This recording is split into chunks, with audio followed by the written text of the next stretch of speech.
Greetings and salutations. Welcome, everybody, to another edition of the UFC preview show here on SevereMMA.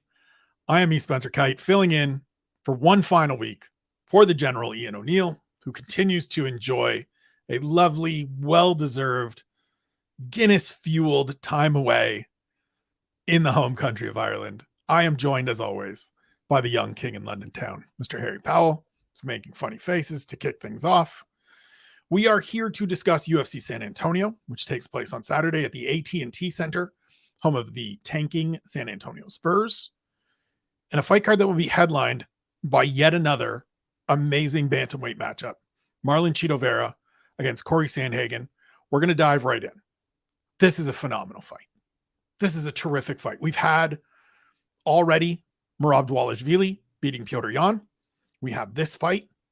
Next month, we have Aljamain Sterling defending the title against the returning Henry Cejudo. We've got Sean O'Malley hanging out.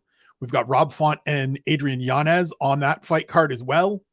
It's a good time in the bantamweight division. How excited are you on a scale of 1 to 10 for the division as a whole and for this fight in particular? So I think I'm gonna dive into my Sean Sheehan archive here. So he used to run a segment on the Big Show, and it sort of peters off a little bit now as we moved on. But he used to rank and score fights, not score fights in a judging perspective, but give it a score out of 10. And he'd come up with some just wild scores, right? So I'm going to dive into my Sean Sheehan archive, and I'm going to say for the division as a whole, my excitement level is probably an 8.63. And it gives that because there are some absolutely phenomenal matchups. And I think if the division shakes out in an interesting way further down sort of the echelons of the division, we could see some incredible matchups, both near the end of the year and equally next year. For this fight specifically, I'm going to go with an 8.9. because I just think the styles clash here. There's a really interesting storyline coming in about Vera and his rise, and we talked about that earlier. Thank you very much for keeping me entertained while I was in the office at work. First time in a while. It was garbage. If any of my bosses are listening to this, it wasn't. It was great. I had a great time. Corey Sandhagen, in the same vein, really trying to claw himself back to that title contention, and now sort of it's a clearer picture for him because Petr Yan is no longer the champion there, and there's this whole thing. TJ Dillashaw's gone. Fuck that guy. But there's a real spice and a real jeopardy to this fight for me, to steal Graham's words.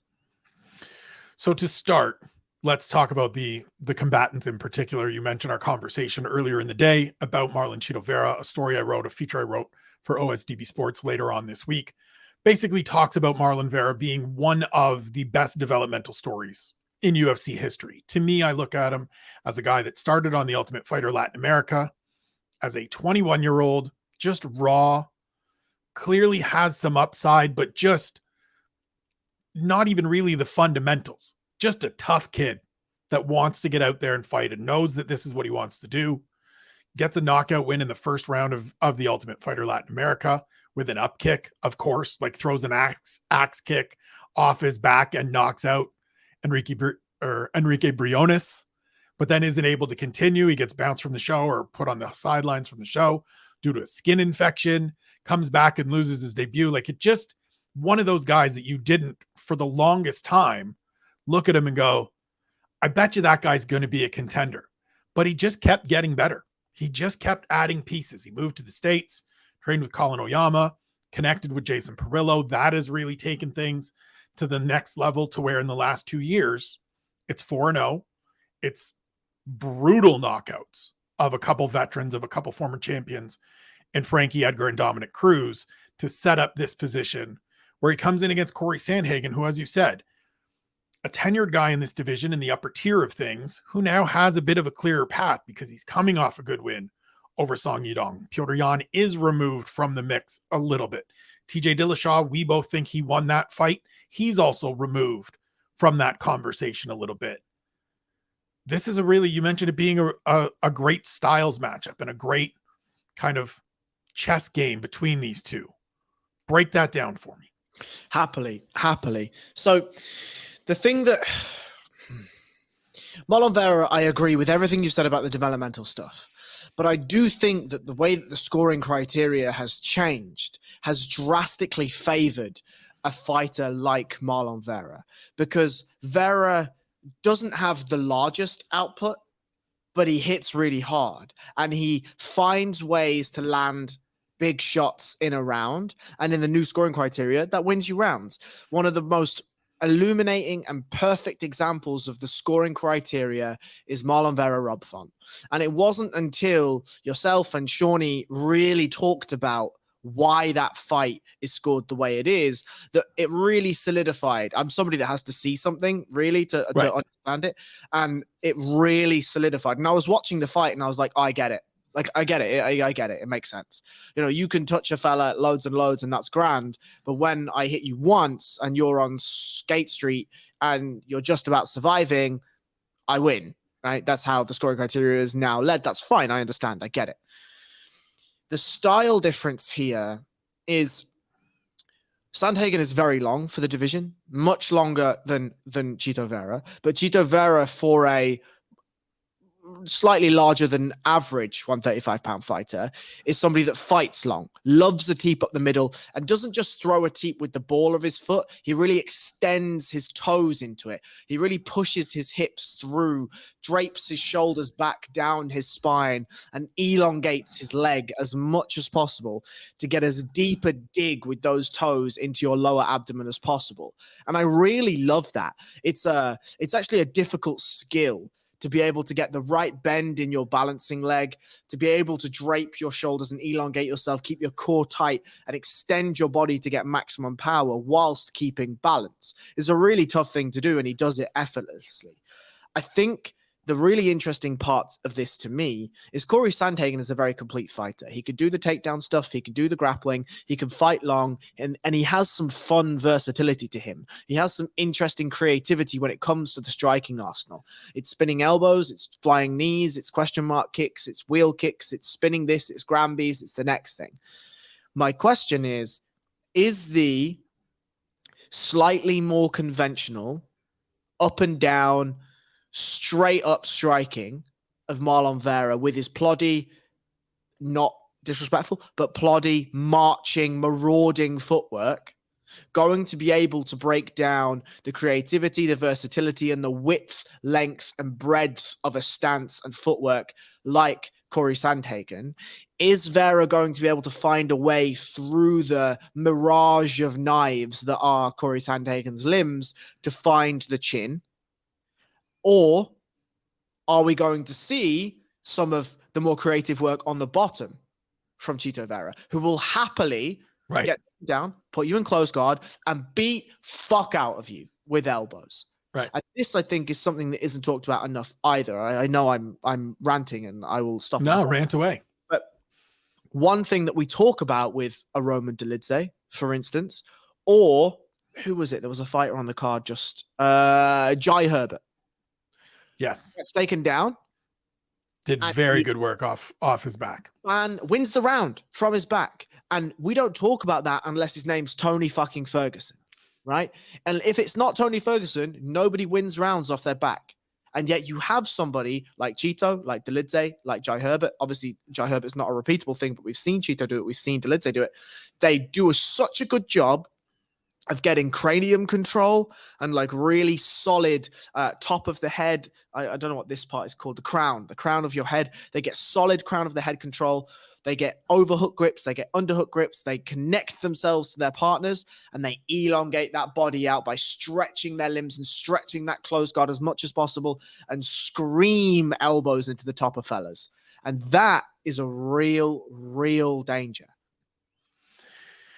So not to be the guy that's like, oh, by the way, here's all the stats. Marlon Vera is actually the reach advantage in this. He is 3 inches shorter than Corey Sandhagen, but your point is correct. He is a guy at bantamweight with go-go gadget limbs. Like it's longer than it should be.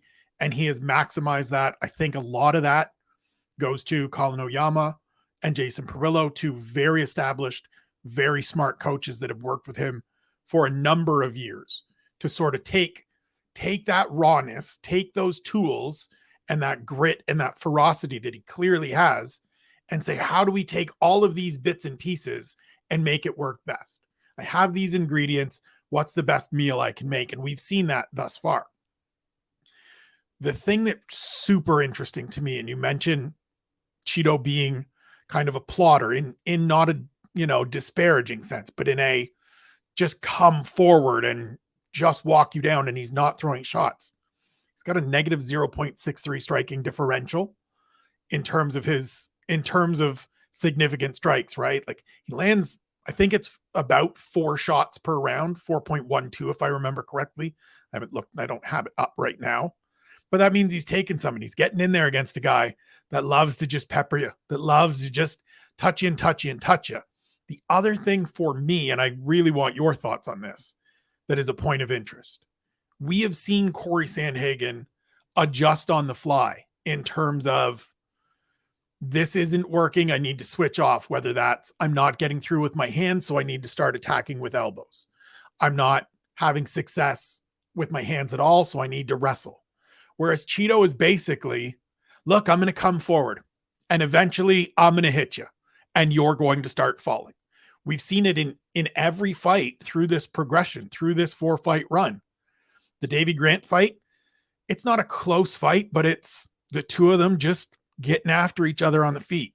The Frankie Edgar fight, yes, it ended with Cheeto kicking Frankie into next Tuesday, but Frankie had some success in that fight early, just getting to do Frankie Edgar things because Cheeto was like, look, I'm just going to come forward and I'm going to throw the odd kick and it's not going to be high volume and I'm not going to try to hit you too much. I'm just going to make my reads. That was the Dominic Cruz fight as well. Watched it back this morning. Dom's doing Dom things, just not at the same speed because he's 37 years old and is working on cadaver knees.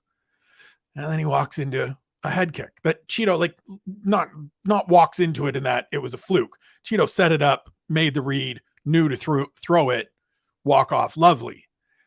But that piece to me of one man can clearly deviate and switch on the fly, and the other seems to just have approach A, is going to be interesting to me. And I want your thoughts on it.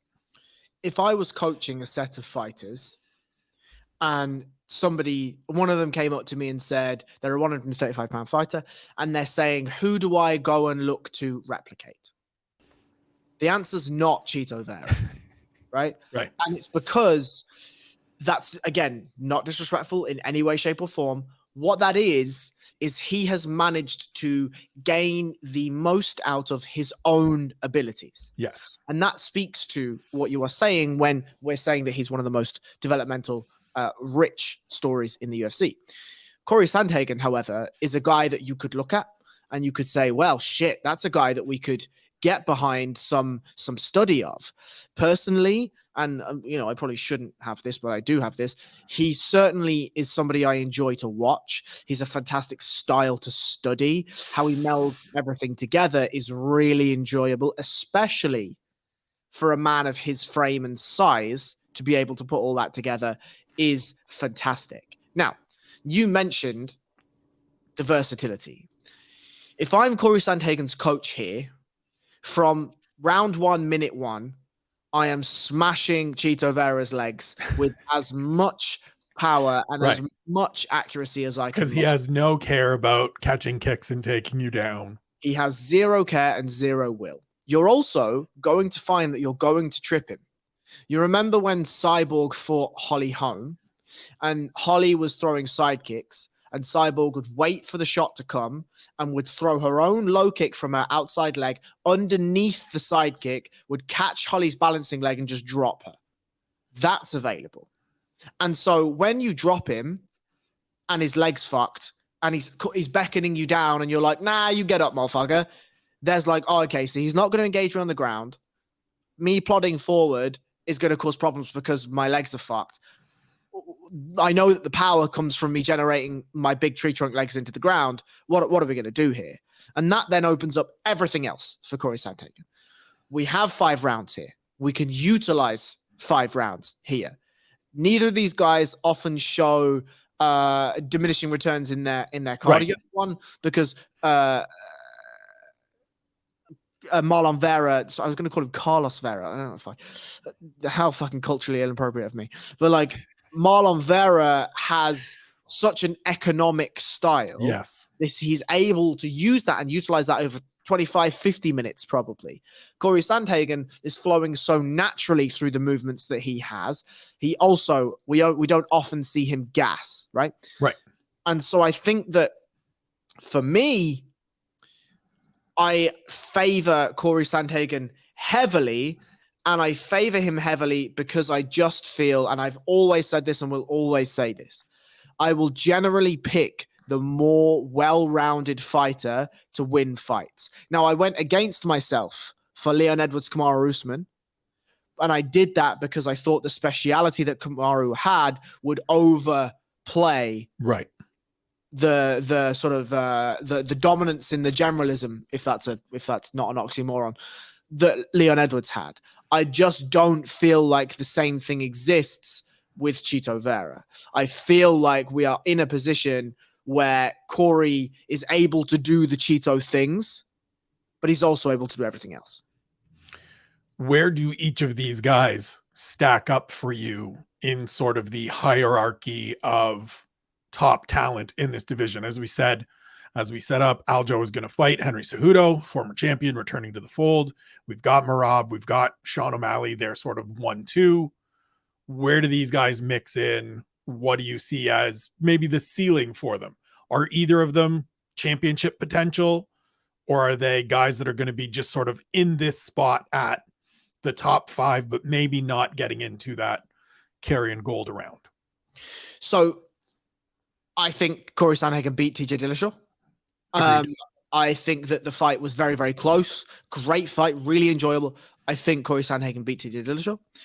I think with some adjustments, Corey Sandhagen could have beaten Piotr Jan should they had repeated their matchup. Piotr Jan was certainly ahead in that fight. He certainly was winning. He was certainly winning not comfortably, but clearly, if that makes sense, right? Like, I'm not like dubious over the round scoring. Right.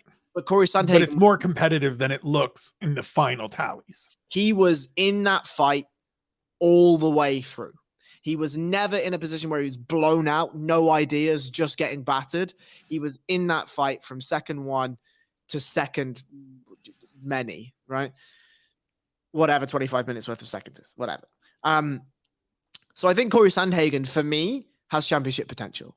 I would love somewhere in the future to see Corey Sandhagen, Sean O'Malley. Same. That is a fight that I absolutely need to see at some point. I don't know how Corey Sandhagen does in a rematch with Aljamain Sterling. I feel like from a styles perspective, that's a really tough matchup for him specifically. For Marlon Vera, it's really hard to say because I feel like for the longest time, we've said, yeah, Marlon Vera's never going to do it. He's never going to be that guy. He's just not, right? And then he goes out and just destroys fellas. He relies so much on that power that you go, at a certain point, it just doesn't work. It just doesn't get there. And then it does. It may just get there. I feel, and again, this could be being... Educated assessment is that he probably doesn't get there, but we acknowledge that he has the ability to go out and kick your head off. Right, because as you say, with Dominic Cruz, it's not like he went out there, threw a Hail Mary head kick because there was nothing left for him to throw, and Dom just manages to dip into it and the fight's over. No, he showed it to Dom. Dom did nothing and with round it. by round, he made reads and figured out tendencies and where he's exiting and what the movement patterns are, and went, okay, when I do this, he goes that way, and up we come. And he crushed him. And Dom goes night-night. Right. And so I just feel, and I think we saw this with Merab and Jan, modern MMA rules the roost 10 out of 10 times. And there's an amateur MMA guy that I talk to often at the gym, and we were talking on the train today on the way to training. And I was saying, I don't think anyone yet has quite understood the gravity of what Alexander Volkanovski versus Islam Makhachev has done for MMA.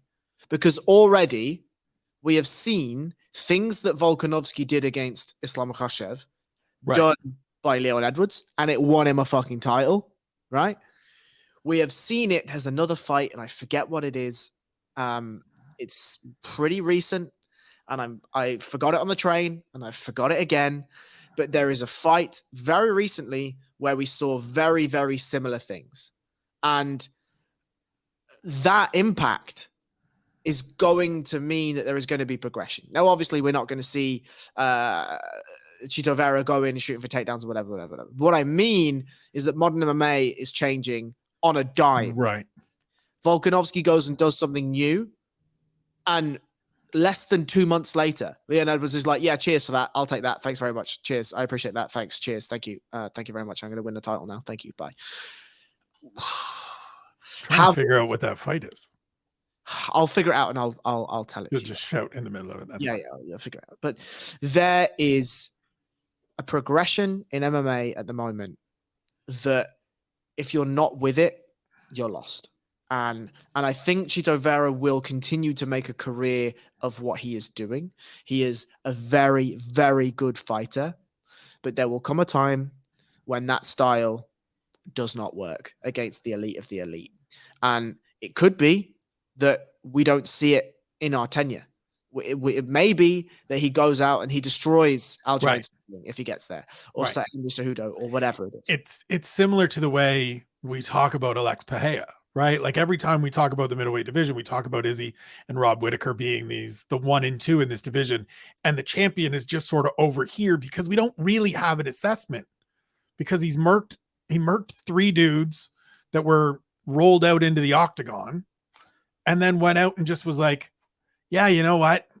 I got to punch this guy in next week, and punch this guy into next week. And just may be one of those cats that doesn't have to stay up with everything and doesn't have to catch all the way up because he's gargantuan and hits like an absolute thunderbolt. Maybe Marlon Vera is the same thing at bantamweight. The fight was Piotr Yarmarov. All right. Yeah. What a fucking idiot. Literally just talked about it. Fair enough. I assume you are siding with, not to put you on the spot, you don't necessarily have to make a call, but I assume dollars to donuts, you are picking Corey Sandhagen. Yes. As always, I've said this on record many times. I will always, for the most part, pick the more well-rounded fighter, and I feel like the more well-rounded fighter is Corey Sandhagen. I just feel like he has more tools to get this done, and I feel like he also hits dudes a lot and pretty hard. And so where Marlon may land 3, 4, 5 strikes around and they're all impactful concussive blows, I just don't know that he's not taking a ton of concussive blows himself. Yeah, and we've seen, as I mentioned, we've seen Corey Sandhagen mix it up and do the like, okay, I need to start throwing elbows. Won his last fight against Song Yadong because he split him wide open and Song couldn't continue. And so that's one of those things that's on the table here. Not to tease out some stuff for Friday's picks and plays, but if you can find a stoppage due to cuts, might be worth just a little sprinkle. Just a little one of these. We move to the co-main event. Former bantamweight champion Holly Holm returns against Yana Santos, the artist formerly known as Yana Kunitskaya. This is an interesting one to me simply because I don't know what either of these women have left in the tank. And I don't say that in a disparaging way. I don't say that in a dismissive way. Last time we saw Holly Holm was the fight against Ketlin Vieira that kicked off this whole conversation about control time that we've been having for nearly a year now. Some news came out in the last day or two that she has signed a new 6-fight contract or promised to 6 more fights in the UFC. It caught me off guard that it was reported that way because 1, she's 41, 2, they can sign you to a 9,000 fight contract and terminate it at any time. Santos fights for the first time in well over a year, had her child with her husband, Thiago Santos, now in the PFL, formerly of the UFC. Welcome back. It's good to see you. I have no idea what to expect from either of these women. On the absolute best case scenario, I would love to see Holly Holm go out and dial up a head kick and give us something that gives us a like, remember when Holly Holm used to kick people in the head? But she hasn't been that fighter in a while. And I've had the opportunity, as I said on on one question, to talk to her a bunch. And we often get to the subject of like, I get criticized for making myself more well-rounded, a more fully functioning fighter, because people just want to see me kickbox. She's in a tough spot. She beats fighters at this level, but she's historically now, over several fights, not beaten the absolute elite. So I don't know where she is and what she has to gain going forward, I guess, with a fight like this and just in general. I mean, who gives a shit about the fight anymore? Why are we signing 6-fight contracts at 41? I mean, listen, if that's what they put in front of you. Again, though, it really is like, this is the thing. So I listen to a lot of different sports podcasts, and there's a guy named Ryan Russillo that I really like that I've interviewed in the past about MMA stuff. And he often talks about like, we have to break down what these NFL contracts actually are, because the number itself sounds big and whatever. But when you get into the actual, like, let's do the mechanics of it, let's do the arithmetic of it. Sure, the final number and the big bold number is X, but the reality is it's more like Y. And that's what this feels like, right? So we get the headline today or yesterday of Holly Holm agrees to 6 more fights with the UFC. Well, that's a best case scenario thing. That's an if everything goes 100% and they're still happy with her performance and she still wants to compete and nothing goes wrong health-wise, which has been a struggle for her in the last couple of years. So it's just weird to me that it gets reported out that way. The thing for me is actually none of that. For me, the thing is, if I'm Holly Holm, right, I've got a Golden Gloves boxing title underneath me, right? Oh, God, she's got multiple world championships in boxing. Right. So, like, if I was like, fuck this MMA stuff is hard, like, she could quite easily be like, Katie Taylor. She's thrown that shout out there a couple of times. Right. 6-fight deals don't allow you to go box Katie Taylor, my G. And like, I mean, maybe it's signed in order to leverage, I won't go and box Katie Taylor. That's my point, right? So if I'm Holly Holm, I'm saying, fuck that noise. Give me a 2-fight deal or a 1-fight deal. I might just go and box Katie Taylor. Now, obviously, Holly Holm could turn around and be like, I'm retired from MMA. Hey, Katie, what's the story, right? But like, yeah, I don't know. That feels fucking wild to me. Anyway, that's neither here nor there. For the fight itself, who knows, right? Yep. Yana Santos is an okay fighter.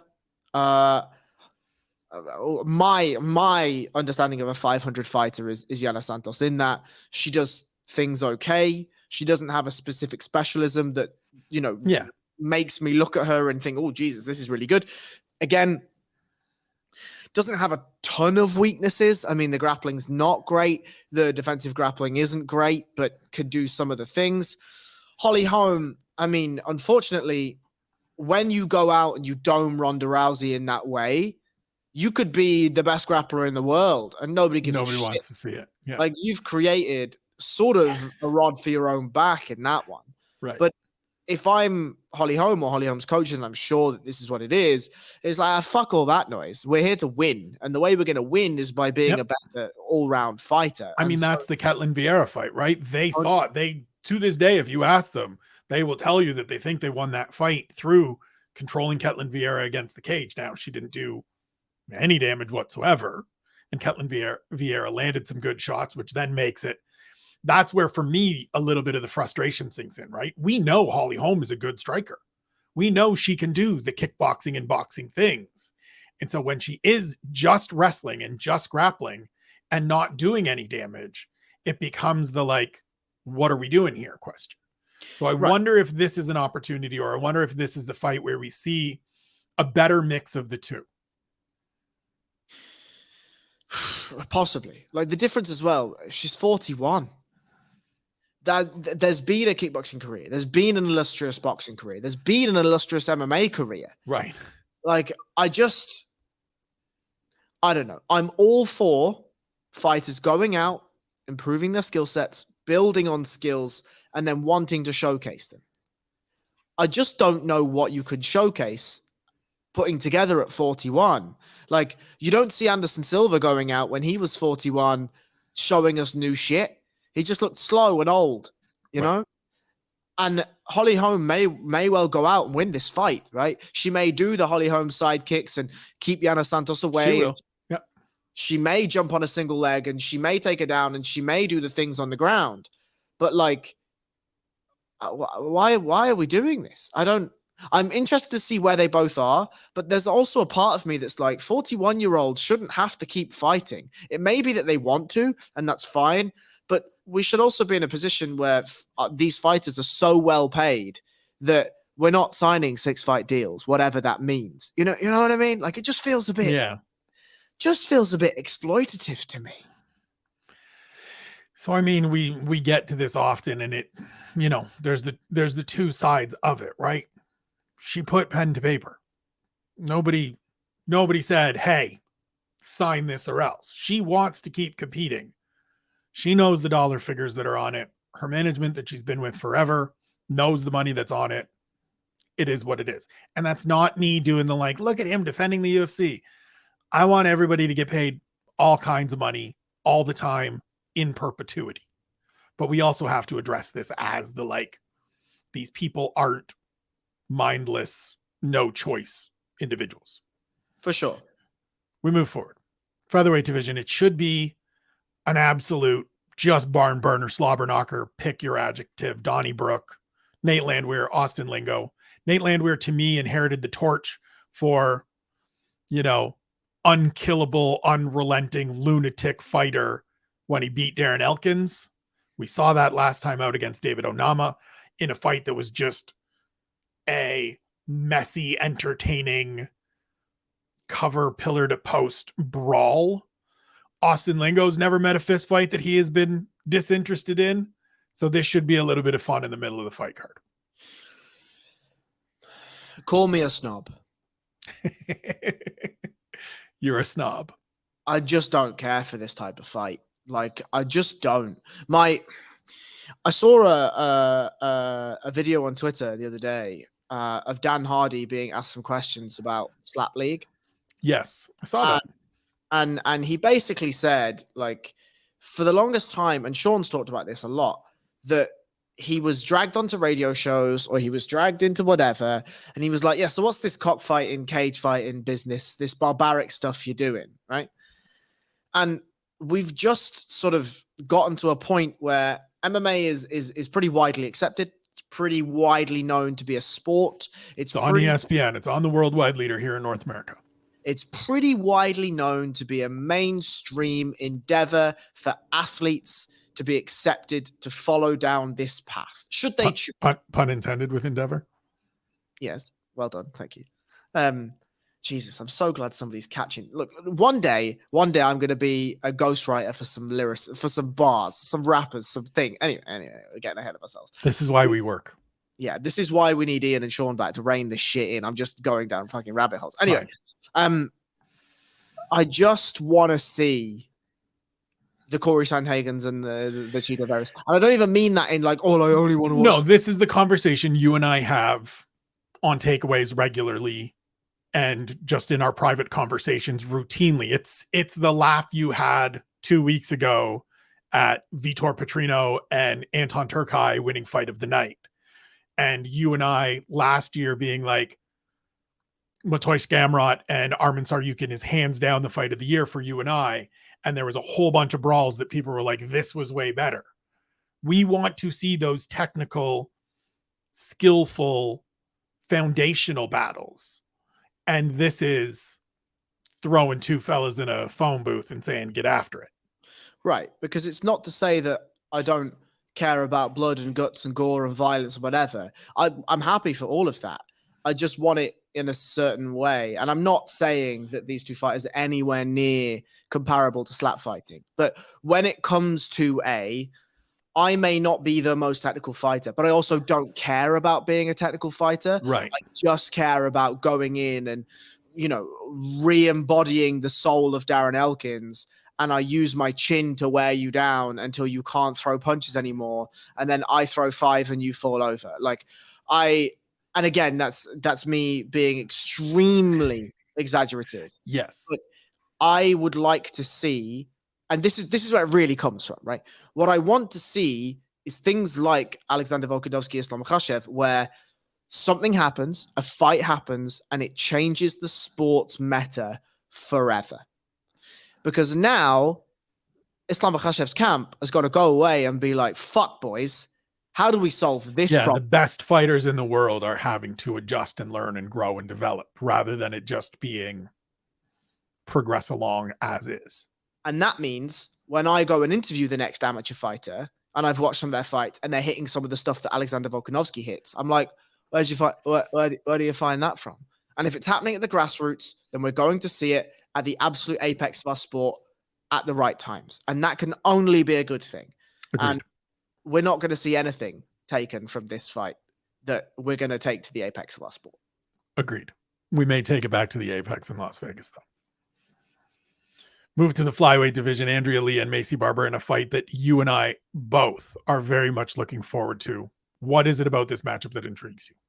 I just think this is the perfect reset fight for Maycee Barber, and it's a great test to see where Andrea Lee is. Andrea Lee, I feel like, has kind of shown us that on her day she could do the things.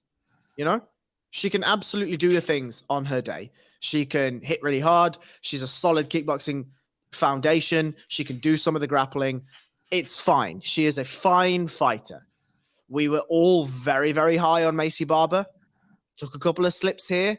And we're like, okay, cool. Here is a Neil Magny-esque test for you to see whether things have rounded themselves out or if we were just pushing a little bit too far too soon. And there's a speaker's corner that Sean and I are going to record at some point about young fighters coming in, showing some promise, and us being like, to the moon immediately. Kind of the thing we discussed on Tuesday about Muhammad Mokaev. Exactly that. And so I think this is fantastic for both fighters. Maycee Barber still has a ton of hype, a ton of promise. If Andrea Lee goes out there and puts a schooling on Barber, then we can be like, all right, cool. Let's push Andrea Lee back up and let's see whether she's got something else for us. If Maycee comes out, gets a win, we're like, cool. The other ones that she just fought, those are great prospects as well. Let's start the rebuild for Maycee Barber. So I like this fight for all of the right reasons. It's funny. You framed it off the top and even did it there, used the word there of rebuild for Maycee Barber. And I would flip those two and say, this is the right test for Maycee Barber at this time of her career. And it's the right opportunity to rebuild for Andrea Lee, who comes into this off a loss to Viviane Araujo after a couple good wins where a bunch of us were, myself included, I can only really speak for myself, were high on Andrea Lee, that maybe she had started to really put this together and dial in those aspects of her game that were going to take her to that next tier. It didn't happen. It is what it is. Maycee Barber, as you said, had a couple slips. One of those has aged really well because she's the goddamn champion now, Alexa Grasso. Since then, the split decision over Miranda Maverick, debate the decision all you want. It's still a good fight against another young prospect. Good win over Montana De La Rosa.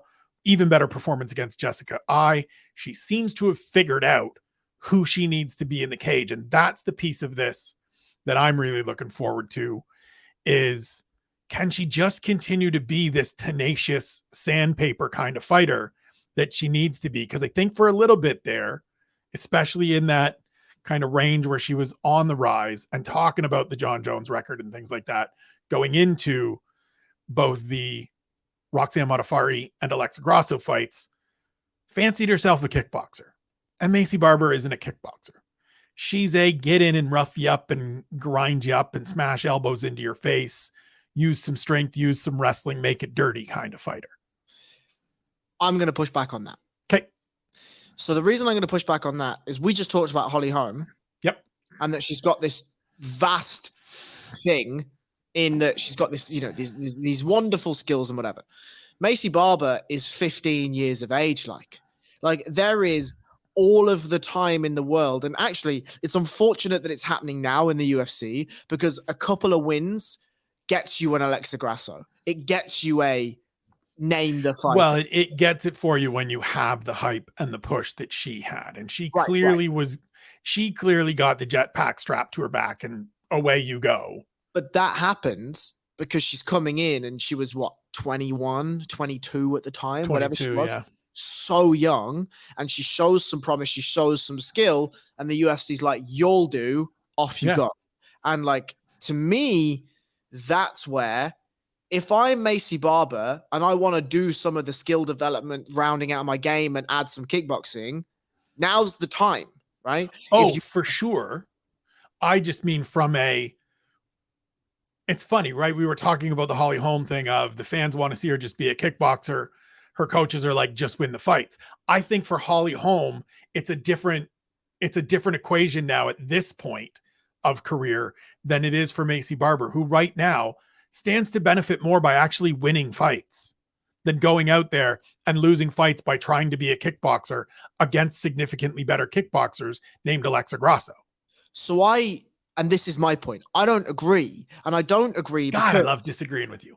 I don't agree because the difficulty Macy Barber is in is she's in the UFC. Really, Macy Barber should be in an Invicta type promotion where she can go out, have a performance where she's trying to kickbox for 2 rounds. It doesn't go well. And then she takes your last down and just dominates and finishes her fine. Right. But the problem is she's in the UFC now and she has the hype still to some degree. And she has the look, she talks well, and she can win fights. And so going out there and just playing to your strengths does not mean that you develop enough that when you get to the apex of your career, you're going to dominate or you're going to be able to challenge for fights. Because you best believe Macy Barber with the sandpaper doesn't beat an Erin Blanchfield.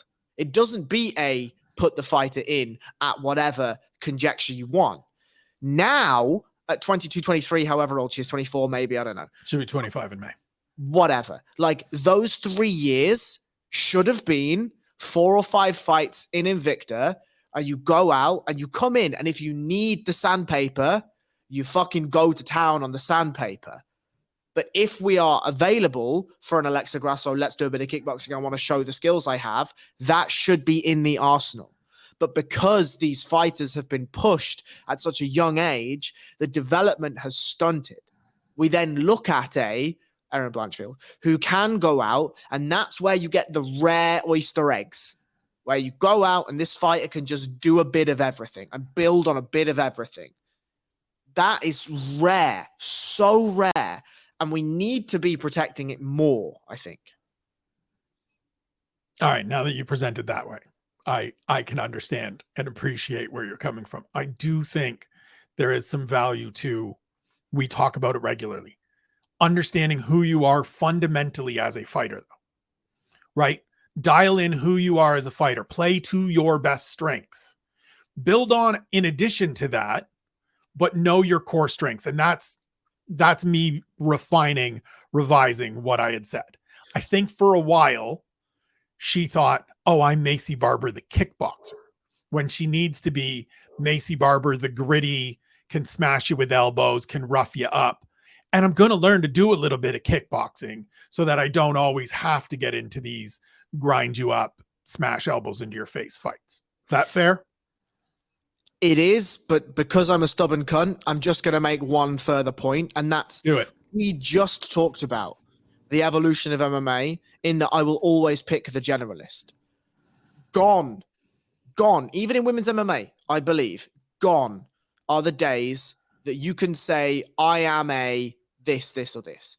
If you cannot say, you look at Weili Zhang, Valentina Shevchenko, you look at, in some ways, Alexa Grasso and her performance that we've just seen, we look at Amanda Nunes of old, we look at the elite level fighters in women's MMA and in men's MMA. They are not I am a sandpaper, wrestle you up, put elbows in your face fighter. They are wherever this goes, motherfucker, I'm grand. And so my question to Macy Barber would have been, at 22, why are you telling me what you are at all? Just go learn shit, add tons of stuff to the arsenal, and then go and tell me. Just throw as much stuff as you can into the wheelbarrow, and we'll figure it out at 27, 28, 29, when we can cobble all the pieces together. We move forward to the middleweight division. Chidi Njokuani versus Albert Duraev. It's an odd fight to have on here. We were talking about it as we got started. If this fight isn't on here, it is a celebration of the lighter weight classes, with nothing being above 170 pounds, and there's only one fight at welterweight. This should be kind of a slightly elevated version of the Landwehr Lingo fight, where it's two guys that are going to get out there, probably going to end inside the distance because Chidi Njokuani hits like a ton of bricks and Albert Duraev is available to get hit. But one of those fights that your typical every week middleweight fight where it's just like, here's a pair of middleweights in the middle of the division that aren't going to really advance to be much. This is your big meaty men doing big meaty men things minus the big meaty men, just the big men.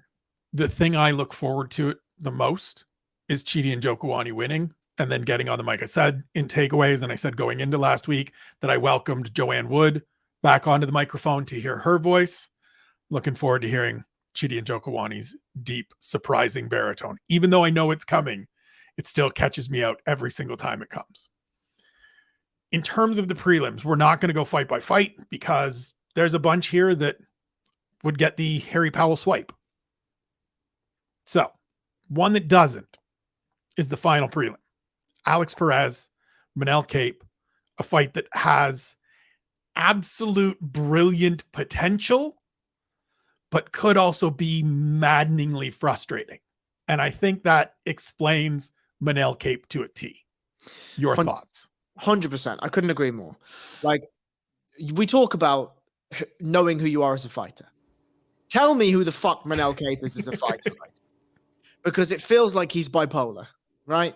It feels like sometimes he comes out and he just looks like a destroyer. He looks like he has pinpoint accuracy, hits like a truck, footwork absolutely on point, looks beautiful, does everything. And then other times he looks like he is useless.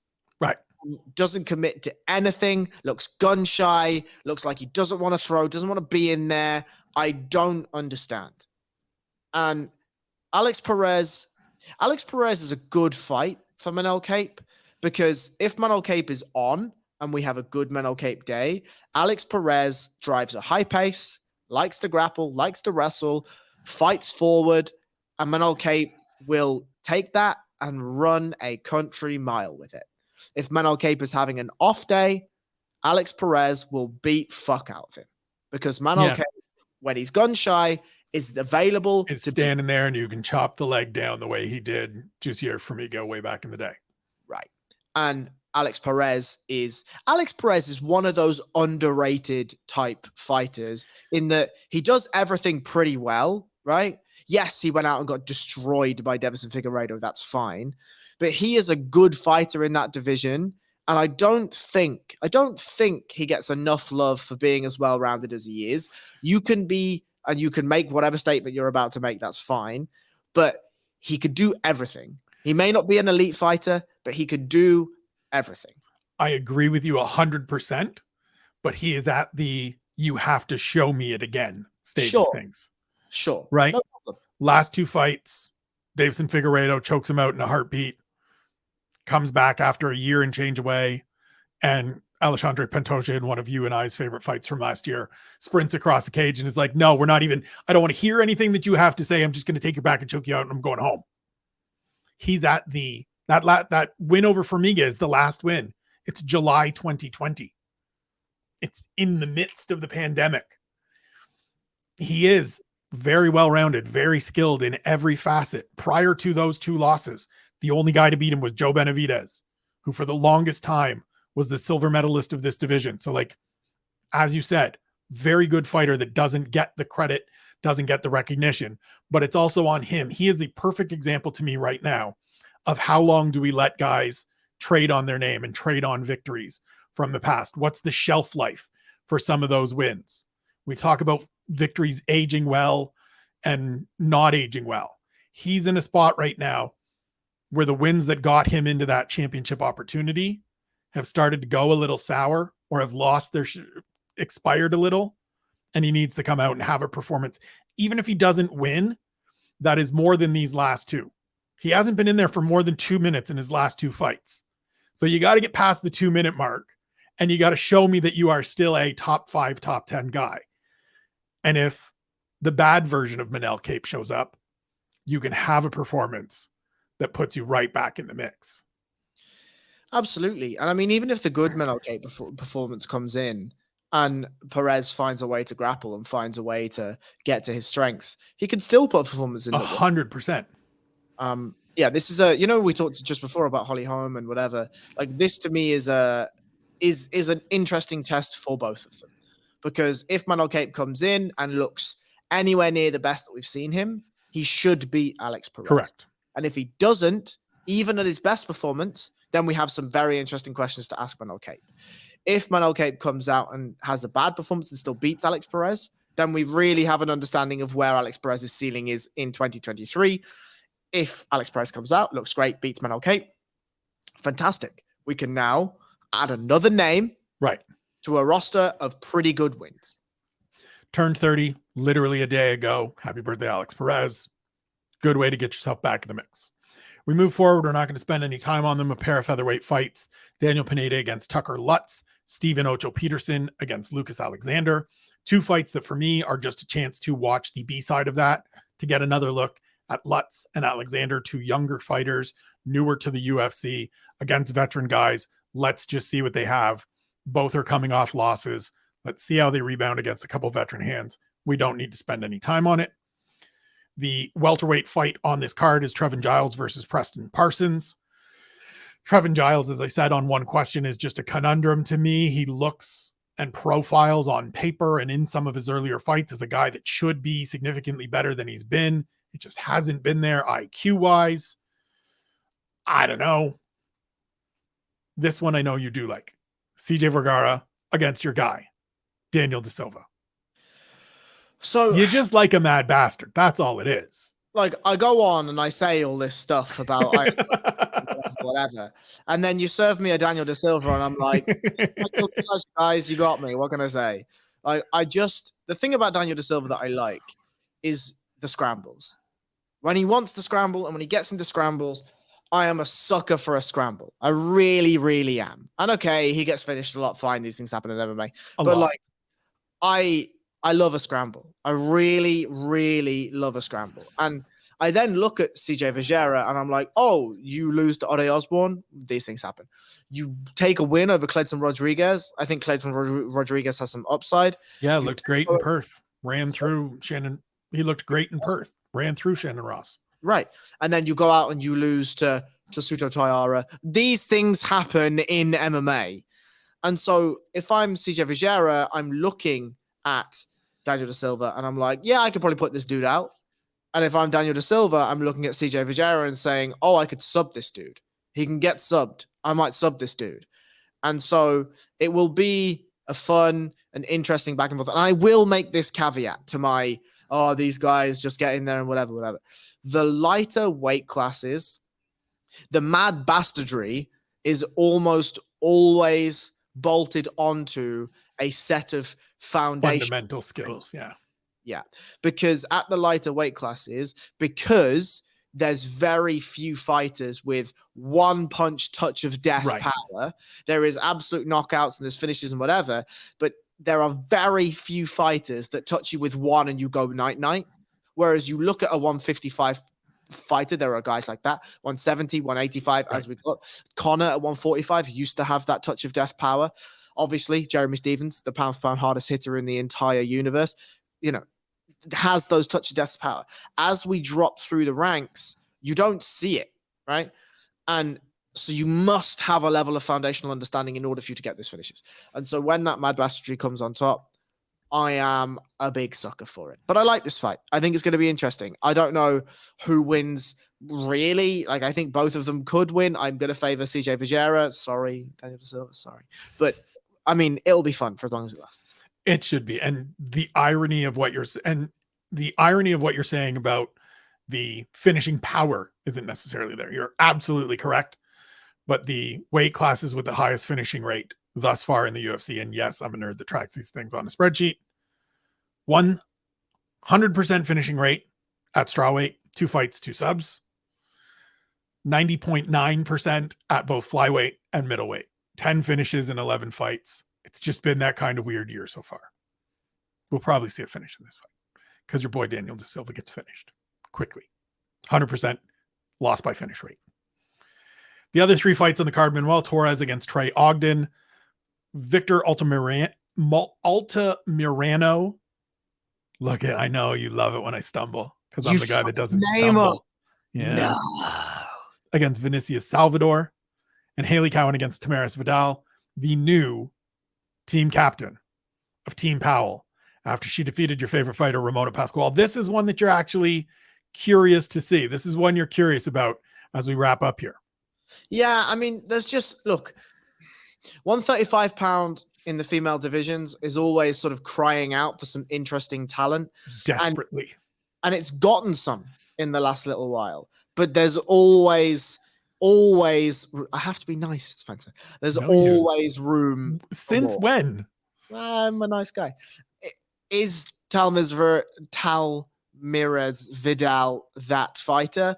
Probably not, but I'm always happy to see, and I'm always interested. My level of interest, if we're doing a Sean scale, is like a 2.05, right? It's pretty low, but it's peaked. There's a needle moved slightly, a heartbeat of a needle. Because, yeah, if Vidal comes out here and does anything like she did to Ramona Pascual, I'll watch again, I'll watch again. If she comes out and gets wrestle fucked by Cowan, maybe we'll forget the Ramona Pascual thing, whatever. Fair enough. Who else, for the record, is on Team Powell right now? In addition to Tamaris Vidal. So we got, how many can I have? We'll give you 5. Give you a 5-man roster. Okay. So we'll go, I'll sack the team captain immediately because fuck that. We'll go Rose Namajunas, Corey Sandhagen, Tatsuto Taira, Alexander Volkanovski, and Tom Aspinall. There you go.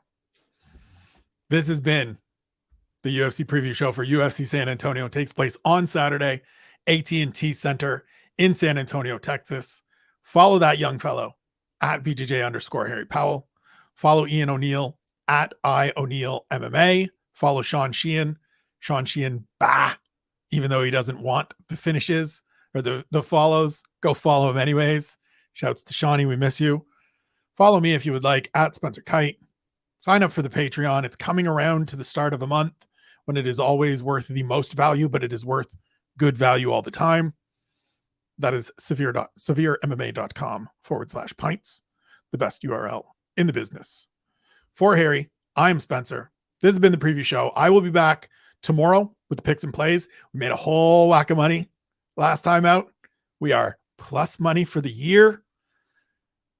I'm not going to say it. I was going to say we may have figured it out, but we're just going to knock wood and be happy that we had a profit last week and in 3 of the last 4 weeks. For Harry, I'm Spencer. This is the preview show. We love you. We'll see you next week.